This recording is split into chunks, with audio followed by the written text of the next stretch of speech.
কয়েকদিন আগে বাজেট হয়েছে, বাজেটের উপর আলোচনা চলছে। আমি ধরেন এই 1996 সাল থেকে এই পর্যন্ত এমপি হিসাবে বিভিন্ন সময় আমি অনেকবার এমপি ছিলাম, দায়িত্ব পালন করেছি। আমার জীবনের যে অভিজ্ঞতা, যতগুলো বিরোধী দলের এমপি হিসাবে বাজেট দেখেছি, সরকার দলের বাজেটও আমি দেখেছি। এবারে একমাত্র বাজেট এই আমার রাজনীতির 50 বছরের রাজনীতির জীবনের এদেশের তৃণমূল পর্যায়ে কৃষকের জন্য, এদেশের তৃণমূল পর্যায়ের মানুষের জন্য যে বাজেট দরকার,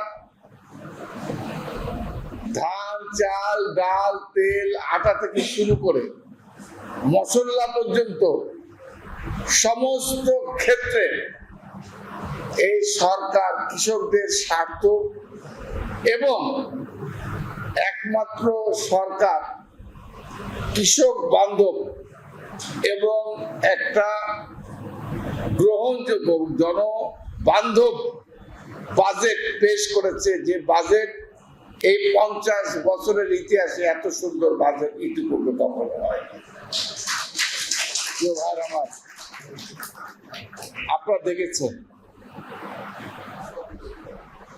যে কৃষক, শ্রমিক, রিক্সাওয়ালা থেকে শুরু করে এদেশের সকল শ্রেণীর মানুষের জন্য যে বাজেট দরকার, যে বাজেট এদেশের জনগণের জন্য সবচেয়ে জীবনযাপন চালানোর জন্য যে বাজেট মানুষের প্রয়োজন, সে বাজেট তারেক রহমানের সরকার বাংলাদেশের মানুষের সামনে পেশ করেছে। প্রিয় ভাই আমার, আপনারা দেখেছেন আবার এটা গরিবের বাজেট এবং এই হচ্ছে জনবান্ধব, অর্থাৎ আর বড় লোকদের জন্য কি হচ্ছে, এই বাজেটে বড় লোকরা যারা মদ খান তাদের জন্য বাজেটে মদের দাম বাড়িয়ে দিয়েছে। এদেশের বড় লোকরা দামি সিগারেট খান, সিগারেটের দাম বাড়িয়ে দিয়েছে। এদেশের বড় লোকরা এসি গাড়িতে ঘুরে, ওই গাড়ির দাম বাড়িয়ে দিয়েছে।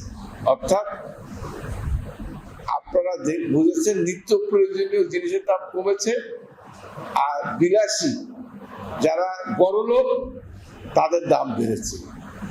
আমি মনে করি এই ধরনের বাজেট গত 54 বছরে বাংলাদেশে হয় না ইতিহাসে। আমি মনে করি এটা একটা জনবান্ধব বাজেট, একজন জনগণের বাজেট, কৃষকের বাজেট, শ্রমিকের বাজেট, সাধারণ মানুষের বাজেট।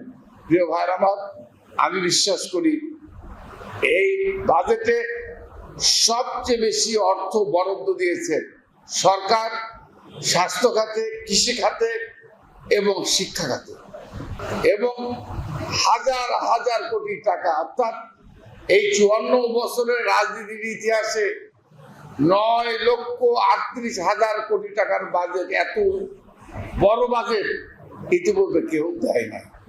তাই প্রিয় ভাই বোনেরা, তাই আপনাদের কাছে আমাদের একটাই অনুরোধ যে আমরা বিশ্বাস করি দীর্ঘদিন পর একটা গণতান্ত্রিক সরকার, তারেক রহমানের সরকার রাষ্ট্রীয় ক্ষমতা এসেছে।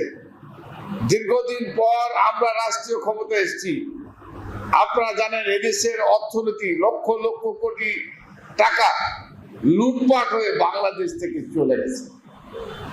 সেই ভঙ্গুর অর্থনীতিকে ঘুরে দাঁড়াতে হলে আমাদেরকে অনেক ত্যাগ করতে হবে, অনেক কষ্ট করতে হবে। আর এই জন্যই আজকে হয়তোবা সাময়িক আমাদের কষ্ট